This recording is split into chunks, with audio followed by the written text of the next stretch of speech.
bit to go over. I know it's been a while since we've done a broadcast, but we've been just having all kinds of things going on here. So we're going to jump around a bit, and I'm going to have Nisha here help me out as we try to organize our paperwork and all kinds of things we're doing, because we're kind of an overhaul and several things happening at once.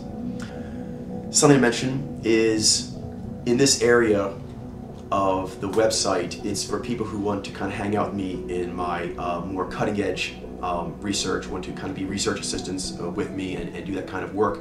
So I need to kind of let you know my process, as I've mentioned, and part of it is the fifth gear I mentioned in the 5 years in different filmings of having yourself at a state of equilibrium in order to do mojo reading, but actually really that's just kind of like the basic learning of the Force because really you have to be able to get into that quasi state of equilibrium with yourself and the environment where you are detached yet aware. So that's a difficult state to get to and to maintain, but it's what you have to go for. And I myself have to strive and work for it, and I have to keep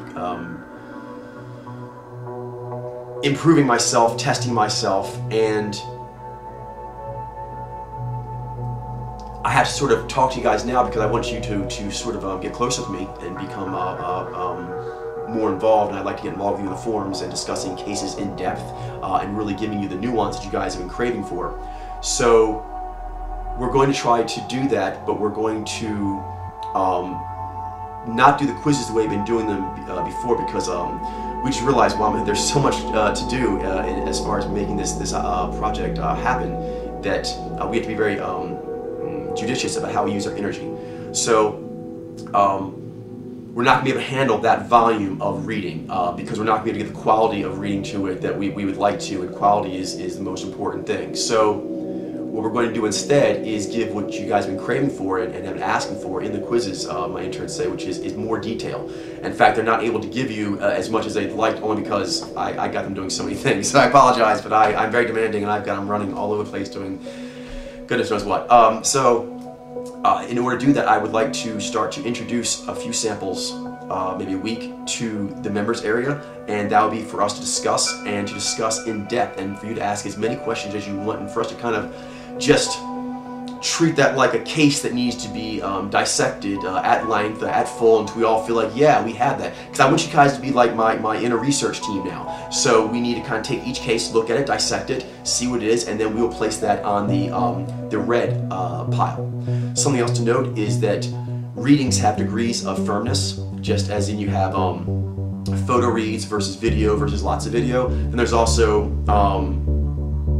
a strong shortness and not a strong shortness, and what we're going to need in order to publish is a rock solid shortness. But in order to get that, we're going to have to pull the lists out, massage them, and go over them like legal cases, because we're basically going to put them for a or legalese kind of forensic scrutiny. So we have to sort of build ourselves up to that. So that's what this area is for. The members area is to kind of do the groundbreaking part, the actual digging it out and seeing what things are. So I look forward to doing that with you. I'd like to actually do research with you. So I'm a very cool friend to have. I'm a very smart guy, and I do a lot of cool stuff, but I'm nervous, and it's hard for me to get comfortable with people, but I've started to get comfortable with you, and I look forward to taking that to the next level. That's important to note because relationships are very important to me. I'm very eccentric, so sometimes that can be difficult, but I'm a good friend. I like being a good friend, and I like having good friends. It's very important to me, my fulfillment in life, and also my confidence and my sense of well-being. So something you should be aware of is the ideal state for doing anything as a guru would be one of a clear mind, and I have not had that as I would like to, and I should tell you that, guys, that because as this research has gotten further and further along, it has gotten to the point that I thought my friends and family and former students I've had from other things I've done should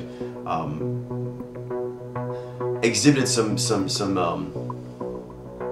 friendship qualities. They should exert themselves in heroic ways that I didn't feel happened, and who knows, maybe I'm wrong in this, I don't know, but my spirits, they are my supreme calling. I listen to them, and they felt offended.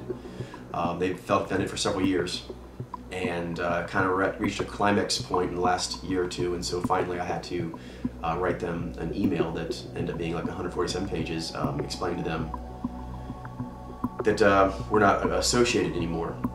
And that may seem extreme to some people, and I guess maybe it is, but as a Naiji, my best service to the tribe is giving them the purest truth I'm able to give. And so I actually have to detach on a regular basis to do that. And that's something that sounds good in theory, but when you start talking about telling your family and so forth that, you know, I really just can't register your opinion anymore because you have not done the necessary things or stood in the correct positions for me to actually give you that kind of validation. They're like, whoa, see, that's detachment in real life. That's how hard it is when you actually start saying those things to any relationship. Any relationship. So that's a bit daunting. So I had to do that. And so now, you may see I'm a bit nervous right now. I don't know if you can tell, but I am a bit nervous now. I'm a man without a family, really. I accept my pod lair family. This is my new family. So that's you guys. So I don't put too much burden on you, so don't feel too freaked out. I'm a strong individual. I can take care of myself. But that is a situation, and I needed to do that, but I do feel a bit vulnerable now, but I do feel much better. I feel more correctly detached and able to do my task. When that took place, it's a little like a week ago or something, I forget. But right, okay, cool. Is the dialogue I was having with my spirits? They got me worked up into such a state in order to do that thing, because I don't want you to think I did that kind of thing casually, because I didn't. It hurt me deeply to do it. I'm hurt deeply right now. That's a deep wound. It's going to take me a while to recover from that. So you guys should know that my ability to do work and to do quality work will come and go with my confidence. And that's why I want you guys to know as my research assistants what the state of my confidence is and what you can do to help it, and how we can develop a group confidence together. Because we're basically, it's us against the world. I hope you don't mind me telling you that, but that is the 4951 of it. This theory is totally new. It's going to blow everything else away, and so pretty much it's going to be those who are going to see it and want to see it, and those who don't want to see it or just simply can't. And that's why I actually ironically had to detach from my family, because that bubble, although large in some ways, had energy in some ways, was inhibiting the closeness to you. That sounds weird, but my mind was occupied with, why doesn't my dad do this and that? Why does my mom do this and that? Why don't my sisters or my ex-students, why don't they? And my mind was pretty much, I'm in a relationship. Although they're not physically here, I'm pretty much still intimately in a relationship with them, so that my energies aren't on pod lair. They're not on you. They're not on this family. It should be. So that's, I hope you don't mind me going on, but I felt the need to explain this to you, why I did such a thing. That's a situation to me, and I did do that. So, oh, that's what it was, is I had to get worked up to such a state to do that, because I didn't want to do that. That my spirit's been telling me for a while I had to do that, and although my Ji is very strong, it's very important to me. My code of conduct, my associations, the honorable bonds I've had with people, my comrades in arms, it's important to me. So I really just kept pulling long after I should have just let it go, but I just couldn't. So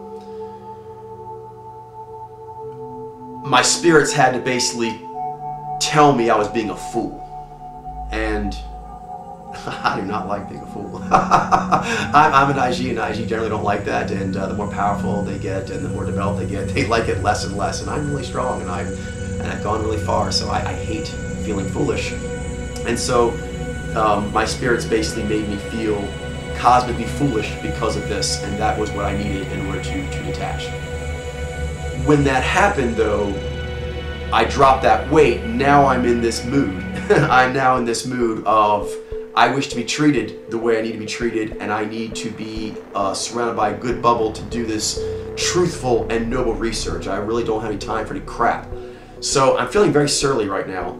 Not towards you guys at all, I like you guys, but I gotta be honest, I'm surly towards a lot of people on the internet, and I'm definitely surly towards, early on when I first started doing this and tried to get people on meetup.com, I basically turned into just a pathetic therapy session of people who really were just vampires and losers, and it was horrible. So that's my spirits don't want me to put up with that kind of thing anymore. And it has gotten to the point where it's in my own website. That's why there is the guest area. The guest area is there to teach people how to know enough to interact. Most people, although I'm very eccentric, I do know how to act. People tend to like me very much. I'm really weird, but I have no problem making very, very strong bonds with people that they go for forever. So a lot of people, in my opinion, my eccentric opinion, but educated opinion, they don't know how to act right. So a lot of these people coming in, my spirits demand they go through sort of this orienting process so that I'm not dealing with jackasses. And the whole attitude that I've been getting so far is, prove to me that your theory is this, this, and this. And my spirits are taking the tact of, no, you people need to prove you're not being jackasses so that I'm not wasting my time. Because that's kind of my spirits are on me right now. I've been wasting my time and I'm behind schedule. When I reached out to my family the way I did, if they had been anyone else, I would have written it off a long time ago, and that would not have harmed me in any way. But because I reached for so long, it put me in a compromised position. And so when I finally let go of that, my spirits are like, while we're at it, let's clean fucking house. Let's remove compromised positions. So some of these things are, I've been actually throwing out sensitive materials that are in the development stages so people can come in and learn, and all I've really been getting from it is confusion, like it's too much, it daunts me. Okay, I apologize for trying to give you information. And the other one is I have to tell you this, we've had a lot of people turn hostile. They come in, they don't like being told of the mojo they are. They're told coming in ahead of time that's the way it's going to be, but they react in that way. And one thing, just so you know, although I'm weird, I have no problem making really good, high quality friends. But since I've actually tried to present the truth, it gets hard for me. So I'm going to be honest with you, and I want you guys to understand this, that I'm going to keep teaching this theory, like I'm going to teach it to you, but the branding strategy has changed now. I'm now going with a popularizing campaign over trying to legitimize, because trying to go in a forensic route in a world that does not actually want to see it, we're going to have to build up an overwhelming amount of evidence and then drop it on their heads. Trying to go knock on their door and say, would you take a look at our evidence to prove that your theory doesn't work? Yeah, we're going to get the door slammed in their face, they're going to make fun of us, and they're going to actually take what they saw, what little pieces they're seeing, and run and say, ha ha ha, look at that silly theory. So these guests are not my friends yet. Once you actually say you're cool, you learn enough of the theory, you like the message, you like where we're going, it makes sense to you, and you're cool with me being, you know, sensitive and eccentric and you know how to behave, then cool. Up till then, yes, that requires a level of trust that's not there. In turn, what we're going to do is we're going to go, because people are making fun of us for going for like a romantic, weirdo, avatar-esque vibe. Well, this is a, you know, pop culture revolution we're going for. It is a social entrepreneurship endeavor at its beginning. And so that is what we're going for. So we're going to stop even trying to be shy about that, and we're just blatantly going to try to promote ourselves in that way to get numbers, because we need numbers to prove the forensic evidence.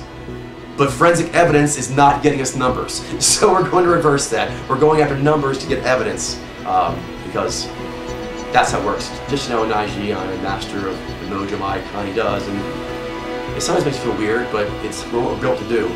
I need to see the truth and then charm the people to come over and play on it. And after they played on it a while, they go, is this? Yeah, it is. So it annoys me about humans, but it is what it is.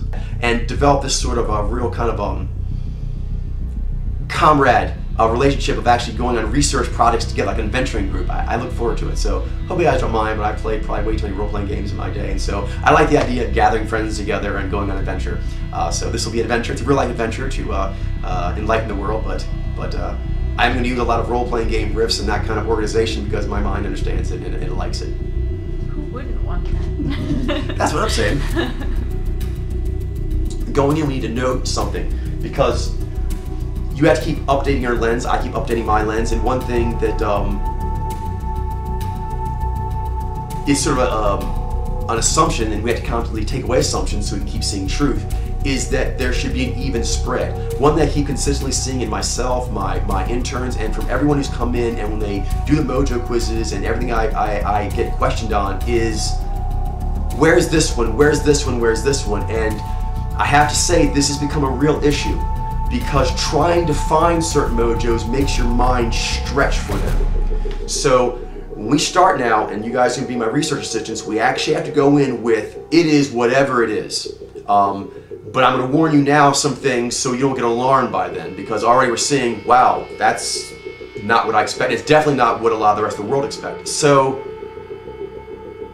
that's just the way it's going to be, and the world, because that's what they see, it's almost like that's the eye of the world, that is seen as the scope. But it's actually a very small scope, because as I told my interns whenever we kind of get into these kind of numbers things, is you have to kind of pull back and see how many humans there are. And if you took all the celebrities from all over the world, from the most major to the more minor, that's still not that many people. And that's something you have to kind of do when you're doing these numbers games, is realizing what you're looking at. So when we're looking at popular media, world famous people, this is just the truth, and I know this is going to bother some people, and I don't make these things, okay? I just try to follow truth as best I can, and certain mojos are more interested and have powers that are designed to get them noted among other humans.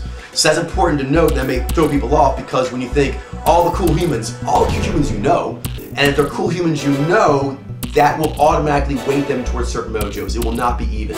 So that's just something to really be aware of. Coined a new term. This is, we now believe, the most difficult of all mojos to read. We've always said that the Naiji are the hardest to read. We now have actually come up with an actual term for, you know, like riffs.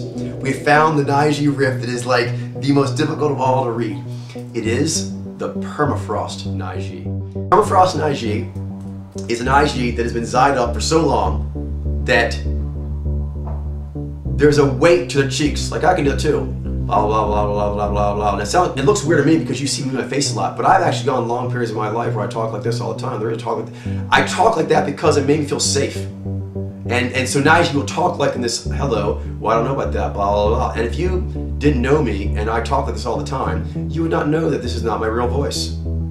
I can make this voice, and right now it sounds a little off because I haven't talked like this in a long time, but if I was to continue to talk like this on a regular basis, I could make it sound very, very eloquent, and I could make it sound like I'm much calmer than you, and that you would be envious of how calm I am. In fact, already right now I make this voice sound more natural, and like, maybe you should have my voice, but you shouldn't have my voice, you should have your voice. And I should have this voice, I should be fucking up. But long story short, is you can permafrost. And technically I would be a permafrost because, in a way, although I've thawed, in the day, I'm very difficult because the most difficult would be Naiji with permafrost who can still articulate really well, which is what I was doing. Because the first thing that happens when you permafrost is you're like this, and you talk real slow, like that, okay? And that can be hard to read too, because sometimes those can look like Xi Alpha. In fact, a lot of Naiji who are like that think they're Xi Alpha. The next one is where they can do it like this, but they're used to being asked questions. So even though they're at their face like this, and I'm going to be absolutely like, my mind right now, as you can tell, is like locked up. Like seriously, it's like fucking deadbolted in there. But I'm still moving my mouth. But you notice because I'm deadbolting the shit out of everything I'm doing, that my cheeks don't move. Are you noticing that? That's because I am fucking locked down. Locked down. I can even get very, very angry, bring up energy, and not move my face. But that's because I'm Zying it. You can almost feel like a parking brake on me, but then that's why. Now I'm releasing. So the permafrost Naiji is someone who's done that so long. I mentioned Naiji are not very good at best, method actors, to where they can hold their face like that all the time. They really don't know, because Naiji can master their face so well, they can literally make their face hold in a stone face while talking, which is very odd, but still do it. Does that make sense? But it hums. That's the thing to look for, is that there's a humming quality to it, and almost a nasal quality. Like when I'm doing it here, it feels, if you listen to it, it's a little forced. Xi Alphas don't sound like that. They just sound smoothly, coolly, unflappably, you know, like ciao, baby. They sound good. Where it's a little off with the Naiji. That's the part that's tricky, because a little off is if they have good Xi on top being permafrosted, you're like, how's it possible? Naiji, we're awesome. that makes it tricky because the slight offness can be thrown off by the dexterity of the words, the word crafting, the word smithing, the playing around, the telling a good story, or they're just talking about a theory and da-da-da-da, blah, blah, blah, blah, blah. You're kind of like being hypnotized by the words and it distracts you. That's the most difficult. The permafrost is the hardest to read natively. But then if they also have G, ironically makes it harder because they kind of are hypnotizing you while they've read. This happens to my interns. They used to happen a lot, now not so much, but it still happens. This happens to me all the time. Where I'll be watching someone and they'll be like, hey, coach, like, what mojo is that? And I'll be like, what? Oh, like they were really funny or interesting, and I was trying to read them, but then partway through I actually just started like enjoying or being fascinated by what they're doing. So the permafrost Naiji, and actually another one is not as difficult, but it is difficult as well. Is the permafrost Jinai, and I know this recently is that one of the things you may think, why would someone be permafrost? That sounds so uncomfortable, doesn't it? I'll tell you why. There's a lot to it, a lot of nuance, but I can make it real simple, real kind of visceral. Crying. Directive romantics, for being badasses, cry a lot. You won't see them beating the shit out of you. You won't see them taking women for other people and winning the day and being leading man. But naturally, one of the reasons that makes them so passionate and ferocious is they cry easy. So they go hand in hand. You can't be that volatile like and also not they both go together. So I actually noticed this one actually just before he came over. This one little thing here is like the one Jinai in the MMA fight. He after he won, he was so happy like and excited, like he looked like he was gonna cry. And then he like stone-faced himself. Like he realized, oh my God, I'm gonna have to bawl on fucking national television. So that reaction he did is something that a lot of directed romantics can get to as a life practice, to where they're afraid of actually showing sensitivity. And that may sound like, how often is that? Directed romantics have an ability to them, actually adaptive romantics share this as well, that without knowing it, their mannerisms actually draw attention. And so directed romantics learn early on that when they look at something and start getting misty-eyed over something, that the environment tends to interpret that wrong, and that's something you do at home. So for myself, I don't permafrost in that I do have my emotions go, but I had a thaw out. I had about a decade of being permafrosted, honestly, if not longer. And even now, when I leave the house, I mean, my interns even commented on it, I actually zai up without even thinking about it. At first they thought, like, had they done something wrong or something? No, it's actually just a life practice of like, as soon as I go out the door, I lock my shit down. And so a lot of directed romantics don't see it as permafrosting. They actually just see it as, come on now, get together. You're about to go into the world of contact and being rated and things like that. So you can't look like you can't control yourself. That's where permafrost comes from, is because myself, I have no fear of other humans in general, because I'm a very formidable individual, particularly if I'm allowed to do whatever I want. Like, my mind can do whatever it wants. It's like one being from the being. I don't worry about that. I have pretty much a lot of resources, so not having resources isn't usually an issue for directed romantics. It's getting out of control. I fear that. And the Jinai, I believe, also fear that greatly. It's like, I know I can win if I don't fucking get all worked up and lose myself. So there can be that feeling of like, whenever you get like your energy up, zai. And so a lot of directed romantics get geared up and zai, and get geared up and zai. And over time, they kind of just wake up, zai. And so like that, they don't really know any other way. So that can be throw you off. So one thing that's actually helped us to tell the difference is Naiji. One, there is the energy that goes with it that separates it from, example, being a Zai Mojo directly, who would be adaptive. and then say for separate from directive cerebrals who use Jai, is Jai gives off a different energy. We were noting actually earlier today as well that Jai gives off the quality of you want to go help it. It gives off that kind of quality. So Nai Z, ironically, kind of give a aw, you feel kind of aw toward, especially if G, you go aw towards their Jai, which is weird because they're chilly. They actually are Z over Jai. Whereas the permafrosted Nai G, for example, you won't feel that. You'll just feel cold. And that initial blast of cold is actually the permafrost. It's not actually logic based. It's simply Xi ice shields that have been put up so strong that that's what you're being hit with, and it's almost hard to tell any signal behind the igloo. They're like walking around a little igloo around them.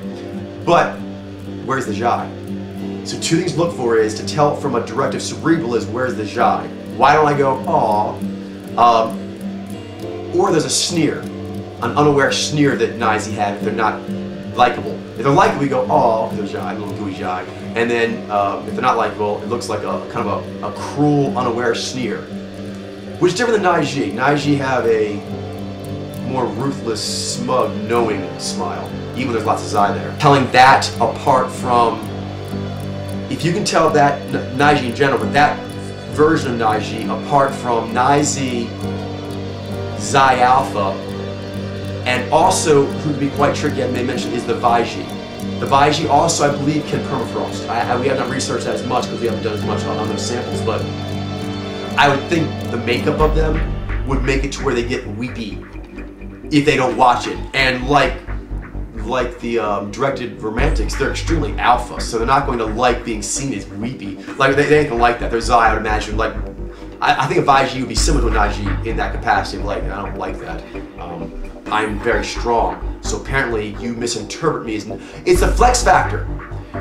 Basically it's an attempt to skip, like Richard Dawkins, he looks a lot of people like he's cold, but that's because there's the deferential G, the sensitive crying G, that then flexes back when it's been done wrong or thinks something has been done villainously or something, and then it gives the baleful, intimidating. So the permafrost strategy, or the constant stone face. I mean, because this is not a bad strategy to do on occasion.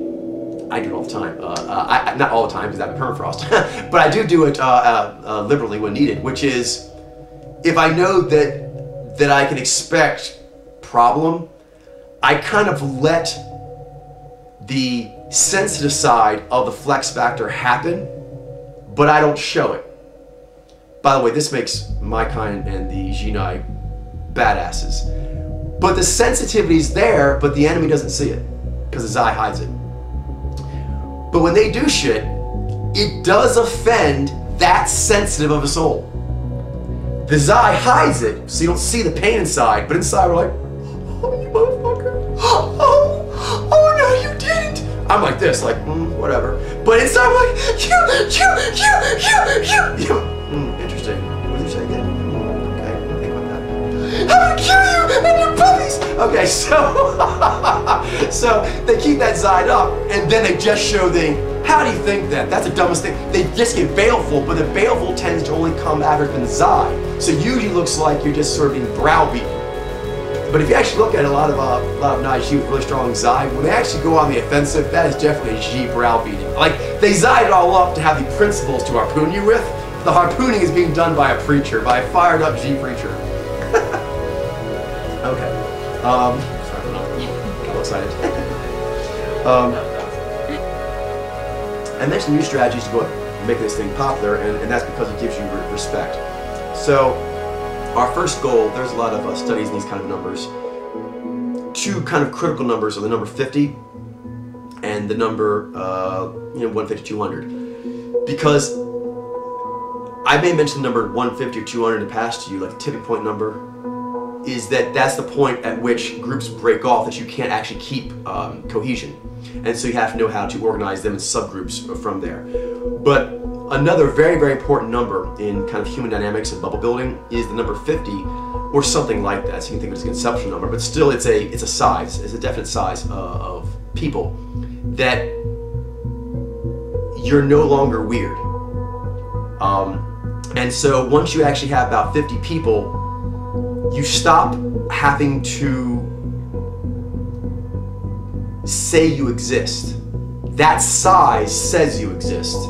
And you stop having to explain overly why you get together. You could be doing the best thing ever on the internet or in a coffee shop or in a library or anywhere, and if it's only 3 or 4 people, you have to constantly explain why you're doing that. If there's 50 or more, you're doing it because people are doing it. I know that's stupid, and I'm an IG and I think that's stupid, but that is how humans are. So I'm just telling you, as I mentioned earlier in the filming, that my spirits are annoyed at the lack of respect and the difficulty the environment is making for the research that needs to happen, is going to happen. How are the gender modes different from each other? How does this affect modes of reading? For example, are there some cues that are unique to an IG male versus female? That's a very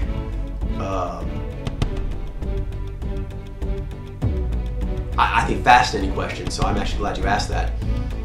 Yes, there are differences. They're very important. They don't show up as much in the physiological cues per se, but they do.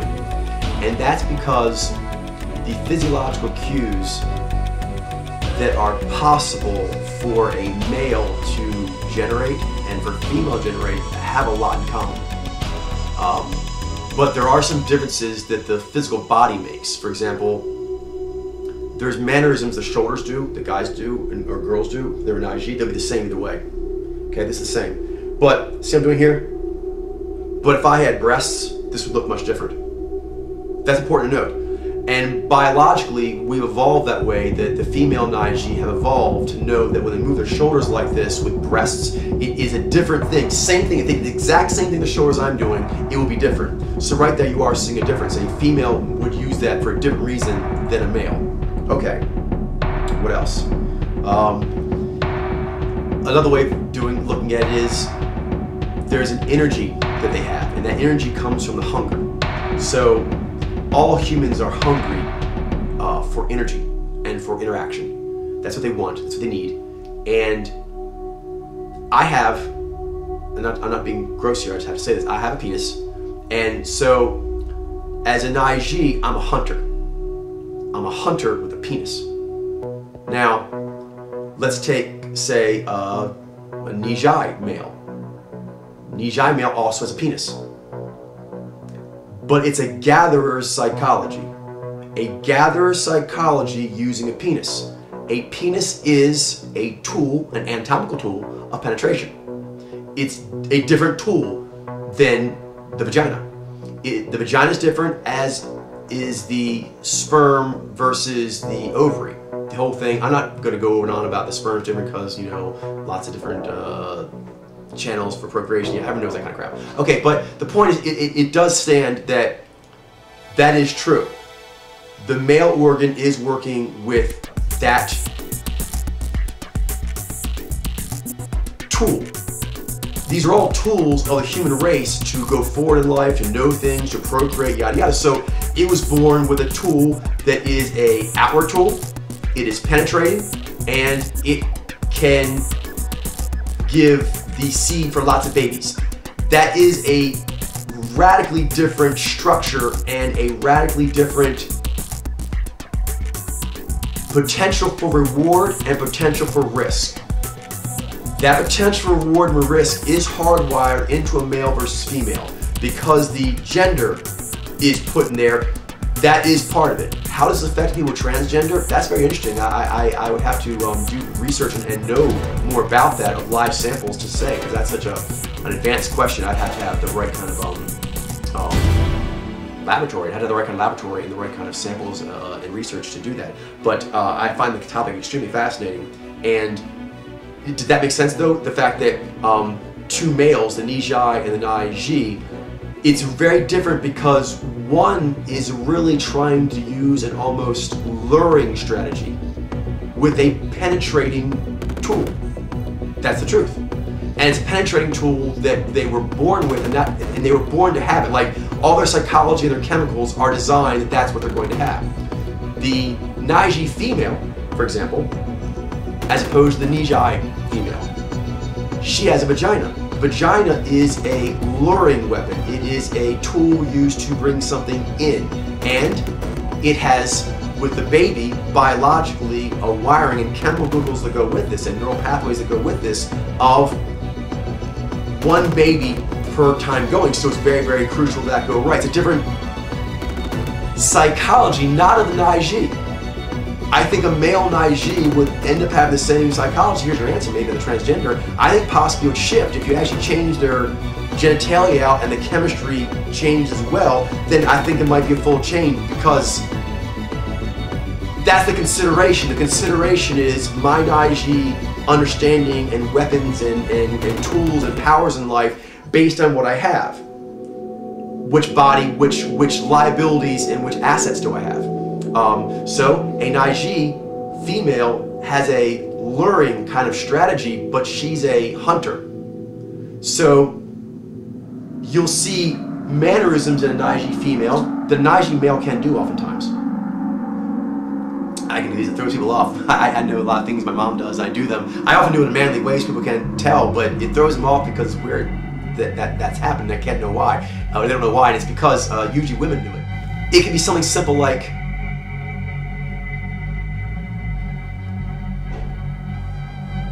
the man does need to take a forward motion in a purely kinetic way. Does that make sense?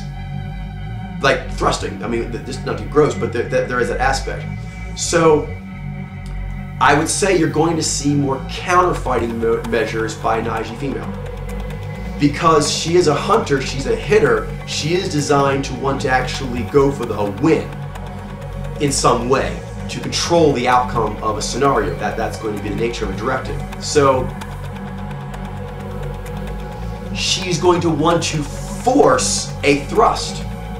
If a Naiji female is going to take ownership of a seduction situation, which they can do, and they do most of the time, but they're going to force another, I'm saying like it's harsh, but I'm exaggerating these things to really highlight the difference in how it would work. A Naiji female, and it can be a very pleasant way, but they're going to try to elicit the thrusting of a male genitalia if they're straight. But their entire psychology is still to master and control a social situation. That doesn't change.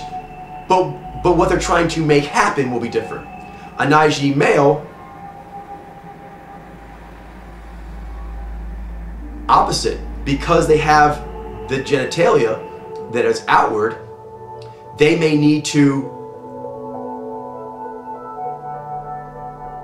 reduce how bold they are. Not for real, but it's kind of like when you're a big person, this is well known in psychology, you sometimes want to downplay your physicality and show that you're a jovial, cool guy, because people could be a little unnerved that you're like 350 pounds. Does that make sense? So a lot of times you kind of put people at ease. So Naiji male is going to feel more a need to put people at ease, because the male genitalia, I don't mean crude, but it is more designed as a tool that could force itself on something, and so could the body. It doesn't mean it could, because obviously firearms kind of the great equalizer, but the body is wired that it could be more imposing naturally. So Naiji males will often try to mask that. A Naiji female will do things to let you know that you're dealing with a hunter the Naiji male would not. You're going to notice this particularly, I keep highlighting this, around the sexual dance, because this is when people's comfortability with being more passive or more dominant really comes into play. And Naiji female is not going to like being passive, even though she's the one who's being, say, penetrated.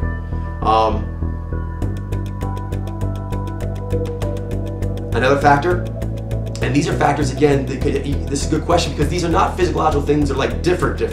That shoulder motion I can do, but I don't have breasts.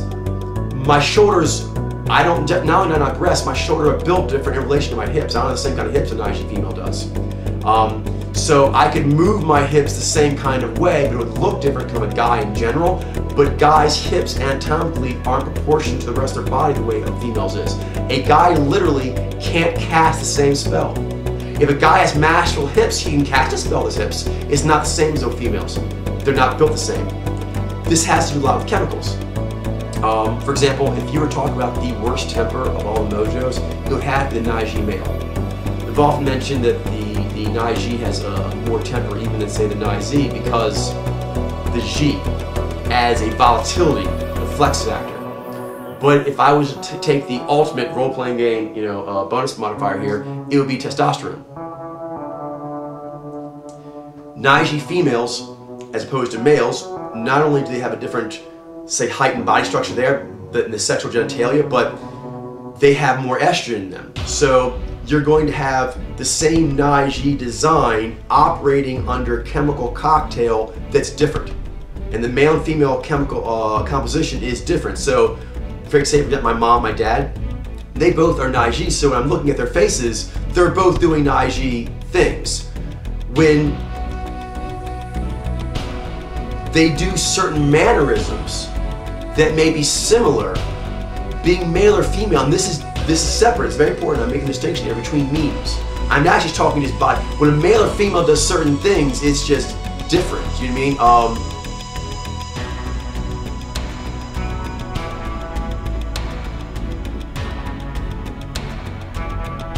You won't see it as far as it being a distinct signal that that mojo can't do. So I think most things that a Naiji female can do, a Naiji male can do, and vice versa as far as noting it. But there are some cues, and we will start going, this will be a fascinating course of study, of cues that are the same but look radically different, like this. This looks different, and so would some other things. So that would be interesting to tell what those would be. Oh, thank you. But to kind of give a really sophisticated way of looking at it is, a Naiji who's with their other is different. But you can't see the knee. You can't see the jai. You know what I mean? That actually doesn't actually show on the face, but their nai looks different. It has a different quality to it because of the knee. That happens with the chemistry. The chemistry of testosterone or estrogen and other things that happen, it will give a different quality to the face, even though it's still doing, say, G-articulation. How does sexuality affect factors of the positive theory? For example, would someone with a gay sexuality other be their own gender mojo or the opposite gender mojo? It would be their same gender mojo. So your psyche possesses the ability to give you whatever is the most appealing to you, to be the most challenging to you, because it has the 4 powers you don't, but in such a way that you want to rise to that challenge. So as you mentioned, that can be a land or a career or something like that, but it's often personified in a person. It'll be the most appealing person, the one you'd want to be able to impress the most, with your heroic abilities. So yes, a Naiji, for example, say Sir Ian McKellen, who's gay, he would have in his mind a Nijai, a male, or some spectrum of those he found attractive. But if he finds predominantly the opposite sex to be attractive, he's primarily gay, then yes, it's going to need to be a Nijai, because it needs to be highly attractive, but it still would have to have the 4 powers he does. It's because he needs to have a live person that is incredibly appealing, that possesses the 4 powers to give his 4 powers the dance that it requires.